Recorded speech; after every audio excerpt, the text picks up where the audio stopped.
Krásný den. Dnešní díl jsme věnovali Chalupské slati a Svinné Ladě. Nyní se nacházíme u informačního centra Národního parku ve Svinné Ladě, kousek od vstupu do Chalupské slati. Informační centrum je zajímavé tím, že je přístupné lidem se zdravotním postižením. Je bezbariérové, jak vidíte, ale je také pro nevidomé a neslyšící. Takže určitě stojí za návštěvu. Je v něm model Chalupské slati, kam se za chvíli půjdeme podívat, a je věnováno tomu nejcennějšímu ekosystému Národního parku Šumava, a tedy rašeliništím.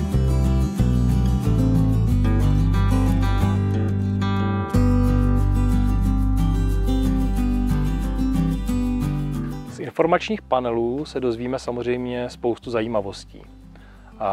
Třeba to, že jdeme na Chalupskou slať, ale zároveň je to i Novosvětská slať, že je odvodňována Vydřím potokem do teplé Vltavy.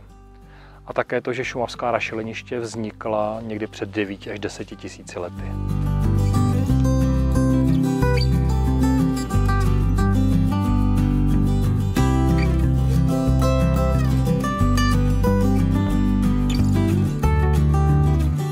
Protože je pro nás samozřejmě důležité nejenom navštívit zajímavá místa, ale i to, aby děti měly určité vyžití, tak blízko Chalupské slati je možnost krásného dětského hřiště a samozřejmě podél cesty jsou i zajímavé interaktivní zajímavosti, kde děti mohou zjišťovat, na co právě sahají a co všechno mohou v přírodě tady na Šumavě vidět. A teď už nás čeká nenáročná zhruba kilometrová trasa po povalovém chodníčku k Chalupské slati.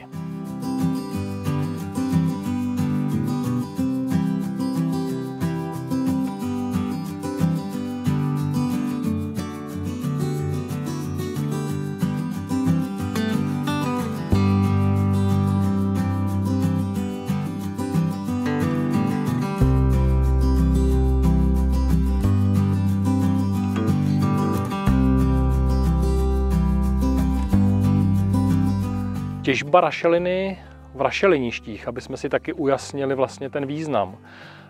Začala někdy kolem roku 1860 a zpočátku se využívala jako stelivo pro dobytek.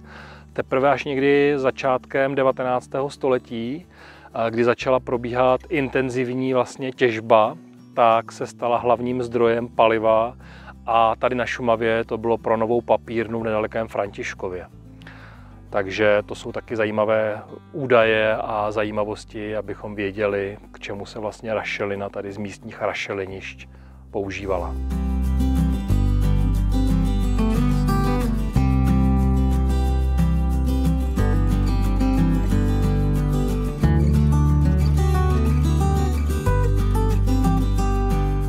Na konci nenáročné, zhruba 500metrové cesty nás čeká tento nádherný skvost, toto rašelinné jezírko. Je to největší rašelinné jezírko v České republice na ploše zhruba 1,3 hektaru a určitě stojí za návštěvu.